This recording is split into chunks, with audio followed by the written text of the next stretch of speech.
اللهم صل على سيدنا محمد.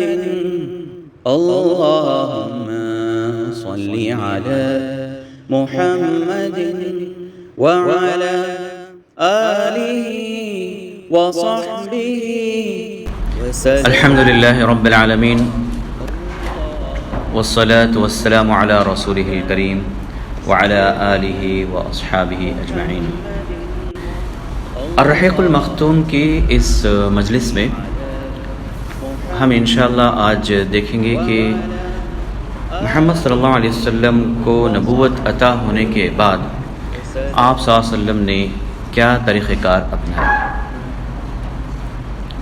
جیسا کہ ہمیں معلوم ہے کہ مکہ ایک مرکز تھا عبادت گاہ کے طور پر. حضرت ابراہیم علیہ السلام کے واسطے سے لوگ جو اللہ کی عبادت کرتے تھے ان کے ساتھ ساتھ مشرکین نے بہت سارے خداؤں کو خدا بنا کے رکھ دیا تھا.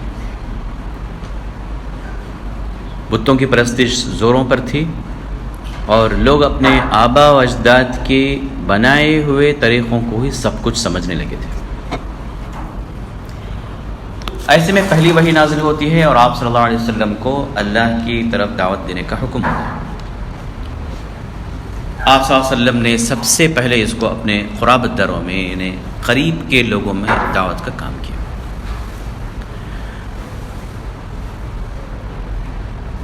جو لوگ اچھے ذہن والے تھے، سچائی کو نیکی کو اپنانے والے تھے، انہوں نے آپ صلی اللہ علیہ وسلم کی بات کو سن کر فوراً قبول کیا. ان میں سب سے پہلی ہستی جنہوں نے اسلام کو قبول کیا وہ آپ کی بیوی ام المومنین حضرت خدیجہ بنت خویلد رضی اللہ عنہ اور آپ کے آزاد کردہ غلام حضرت زید بن حارثہ، آپ کے چچیرے بھائی حضرت علی ابن ابی طالب جو آپ کی کفالت میں تھے، اور آپ صلی اللہ علیہ وسلم کے قریبی دوست حضرت ابو بکر صدیق. انہوں نے سب سے پہلے اسلام قبول کیا. حضرت ابو بکر صدیق اپنے قریب کے لوگوں میں اسلام کی دعوت دینے لگے اور وہاں سے حضرت عثمان، زبیر، عبد الرحمن، سعد بن ابی وقاص، طلحہ بن عبید اللہ رضی اللہ عنہم اجمعین انہوں نے اسلام قبول کیا. پھر اس کے بعد کے مرحلے میں بہت سارے نام آتے ہیں، تقریباً 40 کی تعداد بتائی جاتی ہے ابن ہشام، سیرت ابن ہشام میں. سورہ مدثر کی ابتدائی آیات کے بعد جو وحی کا حکم تھا، آپ صلی اللہ علیہ وسلم نے پورے تن من دھن سے لوگوں میں اس کو پھیلانا شروع کیا. جو چھوٹی چھوٹی آیتیں اس وقت نازل ہو رہی تھیں اس میں بڑی نغمگی تھی، بہت اچھا ردم تھا، لوگوں میں جلدی سے وہ جذب ہوتا تھا، لوگ اس کو سنتے تھے پھر لوگوں میں پھیلاتے تھے. اور بات صرف یہاں تک ہی نہیں تھی بلکہ آپ صلی اللہ علیہ وسلم جب ان کے بتوں کے خلاف بھی باتیں کرتے تو وہ باتیں ان کے ذہن نشین ہو جاتی. آپ کو معلوم ہونا چاہیے کہ عربوں میں ایک جو کوالٹی تھی وہ کوالٹی میموری پاور بھی تھی، ان کا حافظہ بہت تیز تھا.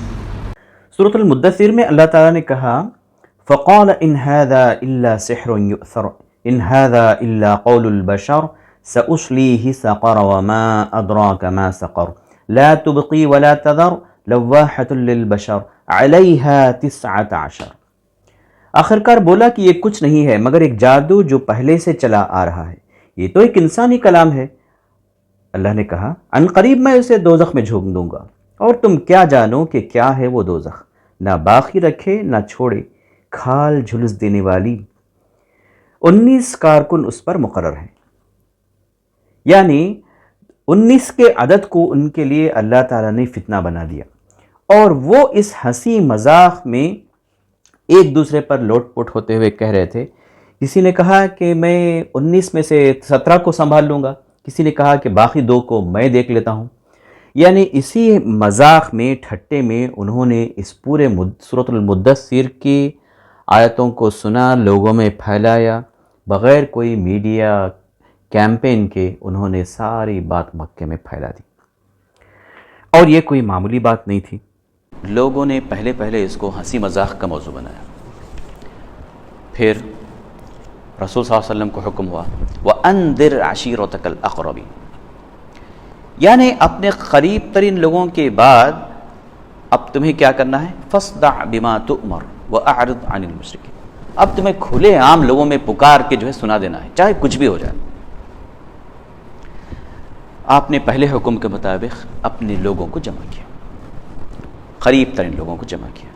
کہتے ہیں کہ اس میں تقریباً 45 لوگ جمع ہوتے اور بنی عبد المطلب بنی عبد مناف کے تقریباً اچھے خاصے سرکردہ لوگ اس میں شامل ہو گئے. آپ صلی اللہ علیہ وسلم کچھ کہنا ہی چاہتے تھے، ابو لہب نے بات لپک لی. اس کو معلوم ہو گیا کہ نبی صلی اللہ علیہ وسلم نے یہاں کس لیے جمع کیا ہے لوگوں کو. کہا کہ دیکھو یہ تمہارے چچا اور چچیرے بھائی ہیں، بات کرو لیکن نادانی چھوڑو، اور یہ سمجھ لو کہ تمہارا خاندان سارے عرب سے مقابلے کی تاب نہیں رکھتا. اور بھی بہت کچھ کہا اس نے. آپ صلی اللہ علیہ وسلم خاموشی اختیار کی اور اس کو جانے دیا. لیکن آپ نے اس سے جی نہیں چرایا کہ یہ تو آپ کو حکم ہے اور سنانا ہے. آپ صلی اللہ علیہ وسلم نے دوبارہ انہیں جمع کیا، پھر ایک دعوت کی. اور اب رسول صلی اللہ علیہ وسلم نے پہلے کھڑے ہو کر اللہ کی حمد بیان کی. کہا کہ میں اس کی حمد کرتا ہوں اور اسی سے مدد چاہتا ہوں، اللہ پر ایمان رکھتا ہوں اور اسی پر بھروسہ کرتا ہوں، اور یہ گواہی دیتا ہوں کہ اللہ کے سوا کوئی عبادت کے لائق نہیں ہے، وہ تنہا اکیلا رب ہے، اس کا کوئی شریک نہیں. پھر آپ صلی اللہ علیہ وسلم نے فرمایا رہنما اپنے گھر کے لوگوں سے جھوٹ نہیں بول سکتا. اس اللہ کی قسم جس کے سوا کوئی معبود نہیں، میں تمہاری طرف خصوصاً اور لوگوں کی طرف عموماً، پرٹیکولرلی قریش کی طرف میں رسول بنا کر بھیجا گیا ہوں، لیکن عام طور پر ان جنرل ساری دنیا کے انسانوں کے لیے. اللہ کی قسم تم لوگ اسی طرح موت سے دوچار ہوگے جیسے سو جاتے ہو، اور اسی طرح اٹھائے جاؤ گے جس طرح سو کر جاگتے ہو. پھر جو کچھ تم کرتے ہو اس کا تم سے حساب لیا جائے گا. اس کے بعد یا تو ہمیشہ کے لیے جہنم ہے یا ہمیشہ کے لیے جنت. اس پر ابو طالب نے فوراً کہا نہ پوچھو تم نے کتنی اچھی بات کہی اور کیسی پیاری بات کہی، اور مجھے تمہاری مدد کرنے میں کتنا دل لگتا ہے. یہ تمہارے والد کا خانوادہ ہے اور میں بھی ان کا ایک فرد ہوں، بس فرق اتنا ہے کہ میں تمہاری پسند کی تکمیل کے لیے ان سب سے آگے ہوں. تمہیں جس بات کا حکم ہوا ہے اسے انجام دو. خدا کی قسم میں تمہاری مسلسل حفاظت کرتا رہوں گا، البتہ میری طبیعت عبد المطلب کے دین پر ہے. دیکھیے ابو لہب کی باتوں کو تھوڑا غور کیجئے اور ابو طالب کی باتوں پر غور کیجئے.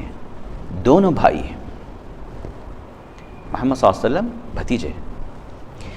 اس کی بات کا جواب ابو طالب نے ویسے ہی لوٹایا، وہی الفاظ میں لوٹایا، لیکن کتنی خوبصورت انداز. ابو لہب نے پھر بات کو لپکنا چاہا، کہا کہ اللہ کی قسم یہ برائی ہے، اس کے ہاتھ دوسروں سے پہلے تم روک لو. ابو طالب نے وہی جواب دیا، خدا کی قسم جب تک جان میں جان ہے ہم ان کی حفاظت کرتے رہیں گے. یہ جو اٹل کمٹمنٹ تھا اس کو آخری سانس تک نبھایا ابو طالب نے. آپ صلی اللہ علیہ وسلم کو دوسرا حکم ہوا کہ اب جاؤ لوگوں میں پکارو، تو آپ صلی اللہ علیہ وسلم نے دوسرا طریقہ کار اپنایا. کوہ صفا پر چڑھے اور وہاں پر چڑھ کر آپ نے سب کو ایک ایک کا نام لے کر پکارا. کہا کہ اے جماعت قریش اپنے آپ کو جہنم سے بچاؤ، اے بنی کعب، اے محمد کی بیٹی فاطمہ. سب جمع ہو گئے. جو آ سکتا تھا وہ آیا، جو نہیں آ سکتا تھا اس نے اپنا ریپرزنٹیٹیو بھیجا کہ جاؤ کوئی پکار رہا ہے یا صباحا، اور پکارا آپ صلی اللہ علیہ وسلم نے. تو لوگوں نے اپنے اپنے گھر سے ایک ایک آدمی کو بھیجا. سب لوگ جمع ہو گئے تو آپ صلی اللہ علیہ وسلم نے کہا کہ دیکھو اے بنی فہر، اے بنی عدی. جب آ گئے سب لوگ، ابو لہب بھی آ گیا، آپ صلی اللہ علیہ وسلم نے فرمایا دیکھو میں تمہیں بتاؤں کہ میں بلندی پر ہوں، اور میں تم سے اگر یہ کہوں کہ میرے پیچھے ایک ایسی جماعت ہے، ایک ایسا لشکر ہے جو تم پر چھاپا مارنا چاہتا ہے، تو کیا مجھے تم سچ مانو گے؟ لوگوں نے ایک زبان ہو کر کہا کہ آپ پر ہمیشہ سچ ہی کا تجربہ ہوا ہے. کہا ہم نے آپ پر سچ ہی کا تجربہ کیا ہے، آپ امین ہیں، آپ صادق ہیں. تو آپ صلی اللہ علیہ وسلم نے کہا میں تمہیں ایک سخت عذاب سے پہلے خبردار کرنے کے لیے بھیجا گیا ہوں. پھر آپ صلی اللہ علیہ وسلم نے وہی بات دہرائی کہ میں تمہاری طرف رسول بنا کر بھیجا گیا ہوں. تو اس پر ابو لہب نے وہاں بھی بات اچک لی اور کہا کہ تمہارا دن غارت جائے، تم غارت ہو. تو اللہ تعالیٰ نے اس کا جواب دیا سورۃ اللہب میں، کہا کہ ابو لہب کے دونوں ہاتھ غارت ہوں، تبت یدا ابی لہب، وہ خود غارت ہو. صحیح بخاری اور صحیح مسلم کی روایتوں میں اس کی بڑی تفاصل آئی ہے. پھر اللہ کے رسول صلی اللہ علیہ وسلم نے لوگوں کو ایک ایک گلی، ایک ایک گھر جا کر لوگوں کو یہ سمجھانا شروع کیا کہ دیکھو کس طرح اللہ نے یہ زمین بنائی ہے، کیا اس بات پر وہ قادر نہیں ہے کہ تم کو دوبارہ پیدا کرے؟ دیکھو یہ آسمان کو اس نے کیسے اٹھایا، کیسے زمین کو فرش بنا کر بچھایا. کیا وہ اس بات پر قادر نہیں کہ پہلی مرتبہ جب اس نے تم کو پیدا کیا تو تم کو دوبارہ سے اٹھا کر کھڑا کرے؟ لوگوں نے بہرے کانوں سے یہ باتیں سنی، ان کی سمجھ میں یہ باتیں آ رہی تھیں. کہا اللہ تعالیٰ نے اس کو یہ راز کو کھولا اور محمد صلی اللہ علیہ وسلم کو بتایا بل یرید الانسان لیفجر امامہ. وہ سمجھ کر بھی وہ نہ سمجھ اس لیے بنے ہوئے ہیں تاکہ وہ برائی میں آگے سے آگے بڑھتے رہے. انسان تو یہ چاہتا ہے کہ آئندہ بھی برائی کرتا رہے.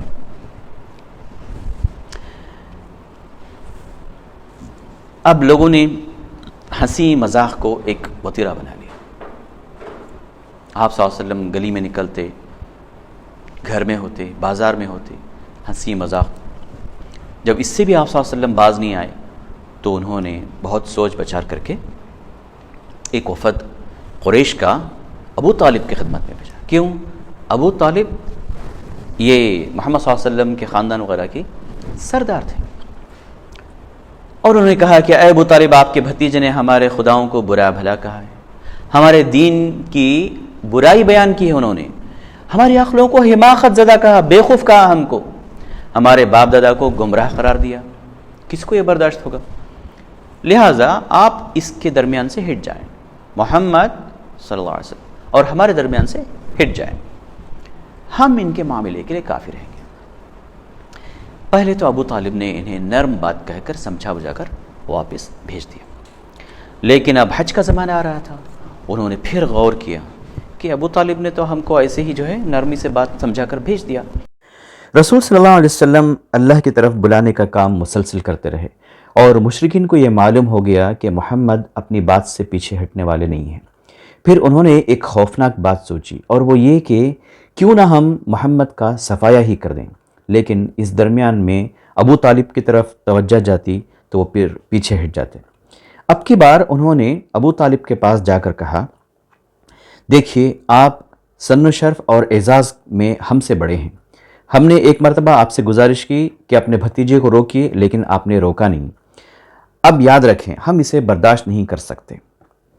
ابو طالب پر اس زوردار دھمکی کا بہت زیادہ اثر ہوا، اور انہوں نے رسول صلی اللہ علیہ وسلم کو بلایا اور کہا بھتیجے، تمہاری قوم کے لوگ میرے پاس آئے تھے اور ایسی ایسی باتیں کہہ کر گئے ہیں. اب مجھ پر اور خود پر رحم کرو، اور اس معاملے کو اتنا تول مت دو، اتنا میرے اوپر بوجھ نہ ڈالو جو میرے بس سے باہر. یہ سن کر رسول صلی اللہ علیہ وسلم سمجھ گئے کہ اب ابو طالب آپ کے چچا بھی آپ کا ساتھ چھوڑ دینے والے ہیں، اور آپ کی مدد سے وہ پیچھے ہٹ گئے ہیں.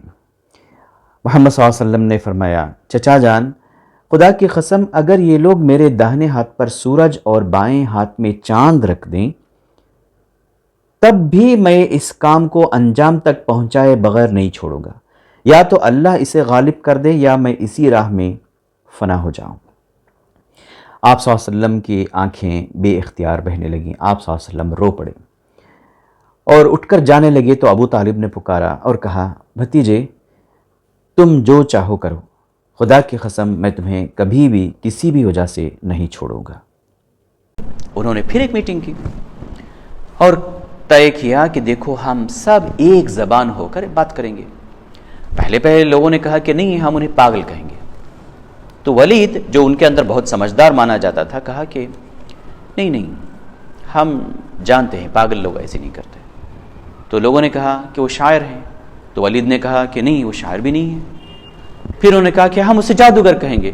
ولید نے پھر کہا یہ شخص جادوگر بھی نہیں ہے کیونکہ ہم جادوگر کو بھی جانتے ہیں اس کی طرح جھاڑ پھونک نہیں کرتا.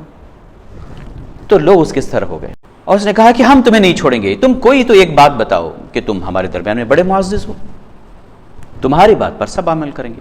اور سوچا. سورۃ المدثر میں اللہ تعالیٰ نے اس کی کیفیت بیان کی. اس نے سوچا اور اندازہ لگایا. غارت ہو اس نے کیسا اندازہ لگایا.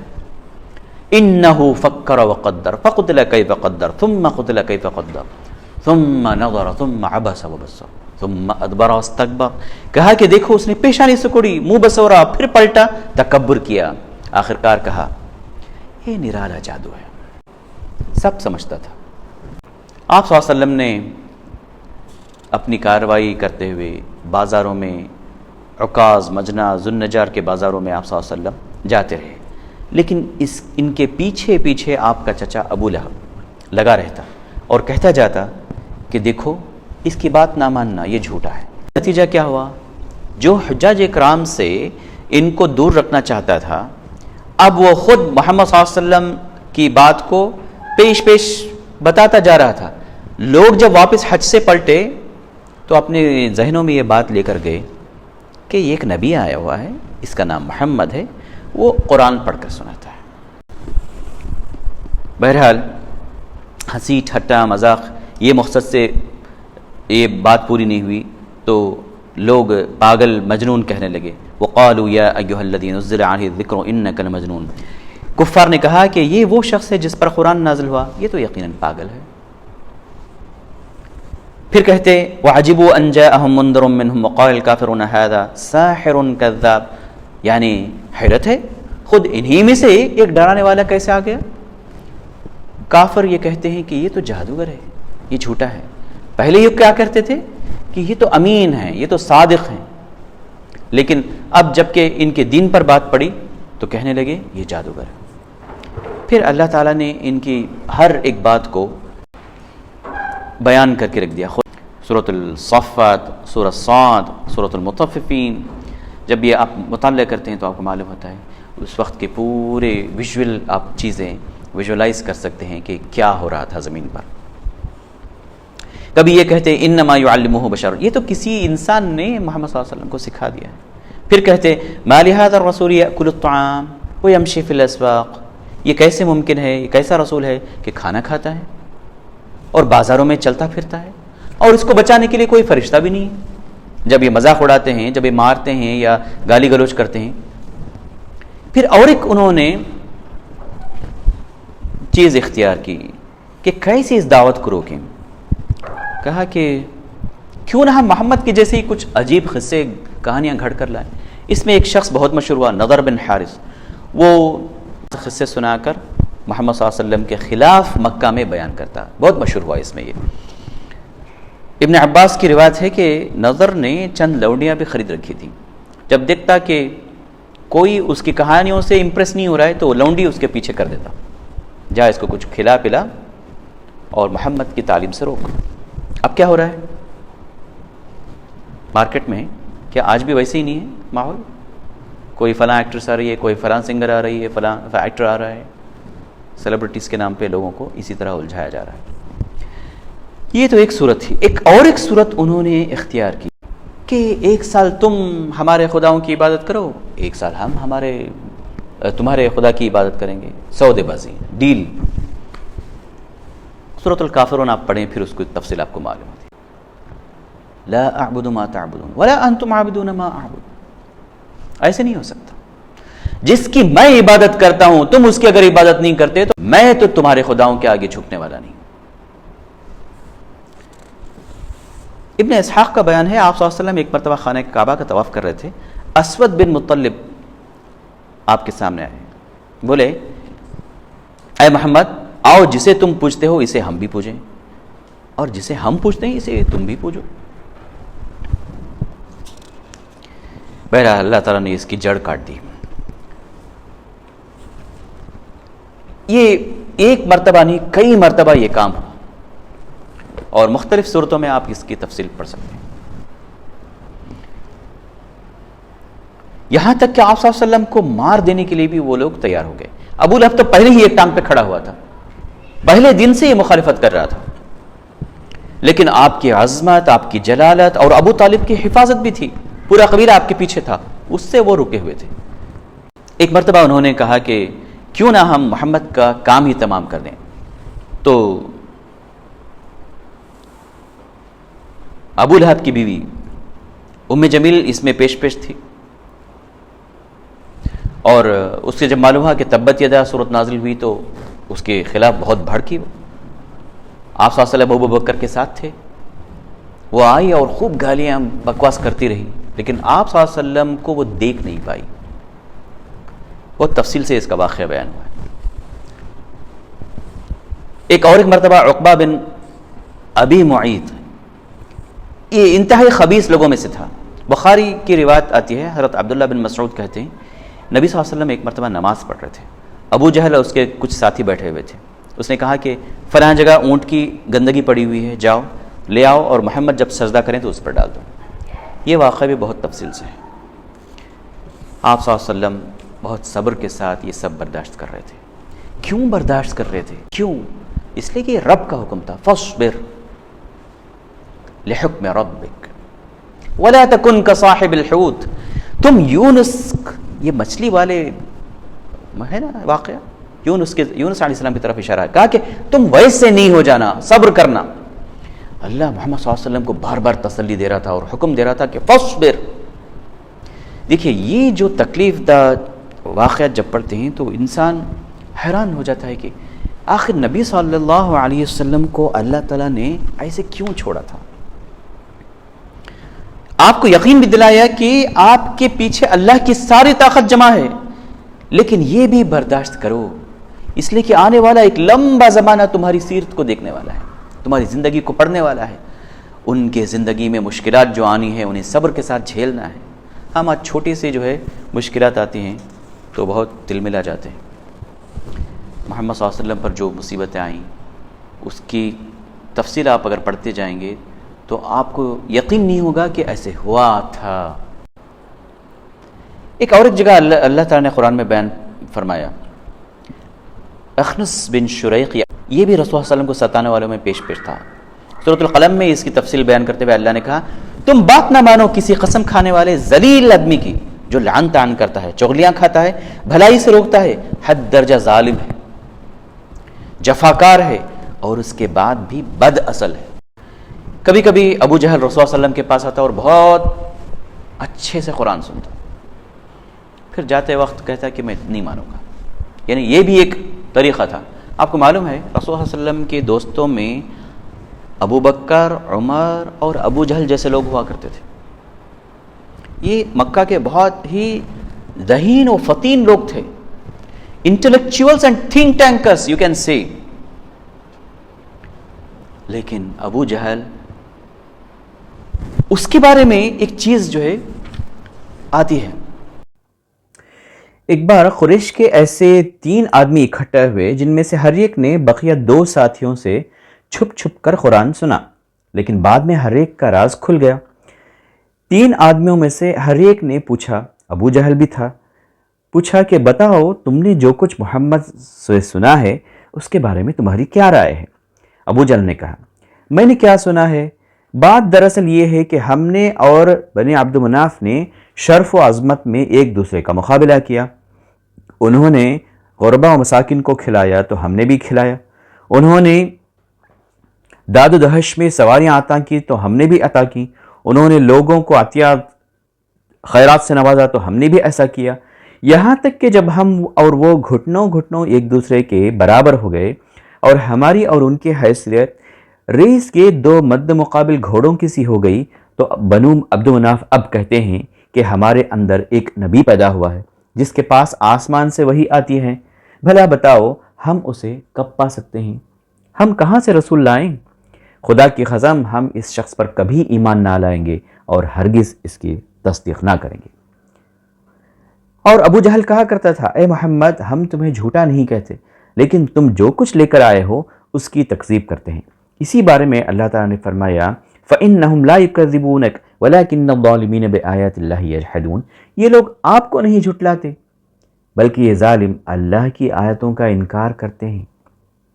اور ایسا ہوا کہ پھر نبوت کے 5ویں سال جب لوگوں نے بہت ظلم و ستم سہ لیا، یہ تو ایک طرف کی چیزیں ہیں، دوسری طرف وہ جو کمزور لوگ تھے ان کو ستانے کے لیے انہوں نے ایک ایک کام نہیں کیا۔ اس میں حضرت بلال، عبداللہ بن مسعود، خباب بن ارت جیسے لوگ بہت ظلم و ستم سہ رہے تھے، عمار بن یاسر، ان کی پوری فیملی۔ رسول صلی اللہ علیہ وسلم ان کمزور لوگوں کے پاس سے گزرتے تو کہتے کہ اے آل یاسر صبر کرو، تمہارا ٹھکانہ جنت ہے، اللہ تعالیٰ نے تمہارے لیے جنت آراستہ کی، انہیں خوشخبریاں دیتے اور انہیں صبر کی تلقین کرتے۔ بہت تفصیلی واقعات بیان ہوئے ہیں، اور اس پر یہ کہ آپ صلی اللہ علیہ وسلم نے دیکھا کہ ان لوگوں کو اب یہاں رہنا ممکن نہیں ہے، تو آپ صلی اللہ علیہ وسلم نے ان مسلمانوں کو فتنوں سے بچنے کے لیے، ظلم و ستم سے بچنے کے لیے حبشہ کی طرف ہجرت کر جانے کی اجازت دے دی۔ اس گروہ میں 12 مرد اور 4 عورتیں تھیں۔ حضرت عثمان بن عفان ان کے امیر تھے اور ان کے ہمراہ رسول صلی اللہ علیہ وسلم کی بیٹی حضرت رقیہ رضی اللہ عنہا بھی تھی۔ رسول صلی اللہ علیہ وسلم نے ان کے بارے میں فرمایا کہ حضرت ابراہیم اور حضرت لوط علیہ السلام کے بعد یہ پہلا گھرانہ ہے جس نے اللہ کی راہ میں ہجرت کی۔ لیکن درمیان میں انہیں معلوم ہوا کہ مکہ کے لوگ اب مسلم ہو گئے ہیں۔ وہ کیا ہے؟ ایک بڑا واقعہ ہے، بس مختصراً میں آپ کو یہ بتا رہا ہوں۔ کچھ لوگوں نے سنا جب آپ صلی اللہ علیہ وسلم نے سورۃ النجم تلاوت کی، اور سورۃ النجم میں سجدہ تلاوت ہے، آپ صلی اللہ علیہ وسلم جیسے جیسے تلاوت کرتے جا رہے تھے وہ بے خودی میں قرآن سنتے جا رہے تھے۔ سجدہ آیا، آپ صلی اللہ علیہ وسلم نے سجدہ کیا تو یہ جو سن رہے تھے قرآن انہوں نے بھی سجدہ کیا۔ اب یہاں کنفیوژن پیدا ہو گیا، لوگوں میں یہ بات بہت مشہور ہو گئی کہ محمد پر سارے سرداروں نے اسلام قبول کر لیا ہے، اور وہ حبشہ تک بھی بات پہنچی۔ تو جو لوگ ہجرت کر گئے تھے وہ واپس آنے لگے، لیکن درمیان میں معلوم ہوا کہ یہ تو جھوٹی خبر ہے۔ پھر اب کیا تھا؟ اب ان کو کسی سردار کی پناہ کو لے کر مکہ میں داخل ہونا تھا، وہ ایسے ہی داخل نہیں ہو سکتے تھے، دوسرے سرداروں کی پناہ لے کر وہ پھر مکہ میں داخل ہوئے۔ اب کیا ہوا؟ کچھ اور عرصہ گزرا، اب ان لوگوں کو یہ لوگ مارتے، بہت تنگ کرتے، تو دوسری ہجرت بھی واقع ہوئی۔ تقریباً 7 سال گزر گئے تو حضرت حمزہ رضی اللہ عنہ نے اسلام قبول کیا۔ اس کے 3 دن کے بعد حضرت عمر رضی اللہ عنہ نے اسلام قبول کیا۔ اسلام کی تاریخ میں یہ بہت بڑے مائل سٹونز ہیں۔ حضرت عمر رضی اللہ عنہ کے بارے میں آتا ہے کہ 7 سال تک انہوں نے، ان کے انڈر میں جو لوگ تھے، انہوں نے جینا دو بھر کر رکھا تھا لوگوں کا، خوب مارتے تھے لوگوں کو۔ اب جب اسلام قبول کیا تو رسول صلی اللہ علیہ وسلم کے پاس گئے اور کہا کہ یا رسول اللہ کیا ہم حق پر ہیں؟ آپ صلی اللہ علیہ وسلم نے کہا بالکل حق پر ہیں، تو کیوں نہ ہم آزادی کے ساتھ لوگوں میں اعلان کریں۔ دار ارقم میں چھپتے چھپاتے یہ کام چیزیں ہو رہی تھیں، کیوں نہ ہم مکہ میں یعنی حرم میں جائیں اور لوگوں میں اعلان کریں۔ تو اب کی بار وہ آئے اور حرم میں اعلان کیا۔ اس کا جواب یہ ملا ان کے ذریعے سے، لوگوں نے انہیں اتنا مارا کہ وہ لہو لہان ہو گئے۔ حضرت ابن مسعود رضی اللہ عنہ سے اور حضرت انس رضی اللہ عنہ سے روایت ہے کہ نبی صلی اللہ علیہ وسلم نے فرمایا اے اللہ، عمر بن خطاب یا ابو جہل بن ہشام میں سے جو شخص تیرے نزدیک زیادہ محبوب ہے اس کے ذریعے سے اسلام کو قوت پہنچا۔ اللہ تعالیٰ نے یہ دعا قبول فرمائی اور حضرت عمر رضی اللہ عنہ مسلمان ہو گئے۔ اللہ کے نزدیک ان دونوں میں سب سے زیادہ محبوب حضرت عمر رضی اللہ عنہ تھے۔ پھر ایک مرتبہ رسول صلی اللہ علیہ وسلم کو انہوں نے کہا کہ کیوں نہ ہم جو ہے پوری اپنی تعداد کو لے کر حرم میں جائیں، تو کہتے ہیں کہ ایک صف میں عمر، دوسری صف میں ابو حمزہ رضی اللہ عنہ، دونوں صفیں بنا کر بالکل لشکر کی طرح وہ آئے، اور پوری وادی اللہ اکبر کی آواز کے ساتھ گونج رہی تھی۔ لوگوں نے اب سمجھ لیا کہ اب ان پر ہاتھ ڈالنا بہت مشکل ہے، لیکن جب بھی موقع ملتا ستانے سے یہ لوگ باز نہیں آتے۔ ایک مرتبہ ایسا ہوا کہ قریش کے لوگ جمع ہوئے آپ صلی اللہ علیہ وسلم کو دیکھتے ہی سب ایک جان ہو کر آپ کے اوپر پل پڑے. ایک شخص نے آپ کی گردن کے اطراف چادر کو ڈالا اور گھمانے لگا. یہاں تک کہ ابو بکر کو آواز آئی کہ تمہارے ساتھی کو بچاؤ، وہ مار ڈالیں گے. ابو بکر بھاگتے ہوئے آئے. حضرت ابو بکر آئے اور آپ کو بچایا. اب آپ کو انہوں نے چھوڑا، محمد صلی اللہ علیہ وسلم کو چھوڑا اور ابو بکر پر پل پڑے. یہاں تک کہ ان کے سر کی چوٹیاں خون سے لہو لہان ہو گئیں اور ان کے گھر کے لوگ جب واپس ان کو دیکھا تو ان کو پہچاننا مشکل ہو رہا تھا کہ ابو بکر ہی ہیں، اتنا ان کو خون کر دیا تھا. لیکن حضرت ابو بکر آپ صلی اللہ علیہ وسلم کی محبت میں ایسے نڈھال تھے. ان کو ہوش آیا تو پوچھا کہ وہ کیسے ہیں، محمد کیسے ہیں. دراصل یہ تمام واقعات کے پیچھے جو مین ریزن تھا، ایک تو اللہ کے اوپر سچا ایمان، دوسرا محمد صلی اللہ علیہ وسلم کی محبت، تیسرا احساس ذمہ داری کہ اللہ تعالیٰ نے جو قرآن اتارا ہے وہ صحیح ہے، وہ حق ہے. اگر ہم اس پر ایمان نہیں لاتے ہیں تو آخرت میں اس کی جواب دیں. یہ تین بڑے ایسے ریزنز تھے جس کو لوگوں نے بہت ہی اپنے دانتوں سے پکڑا ہوا تھا اور اس کر چھوڑ کر نہیں دیتے تھے. اس کے درمیان میں ایک بہت بڑا واقعہ ہوتا ہے جس کو ہم یہاں پر مختصر بیان کریں گے. وہ تھا بائیکاٹ، سوشل بائیکاٹ. یہ تقریباً 3-3.5 سال چلا.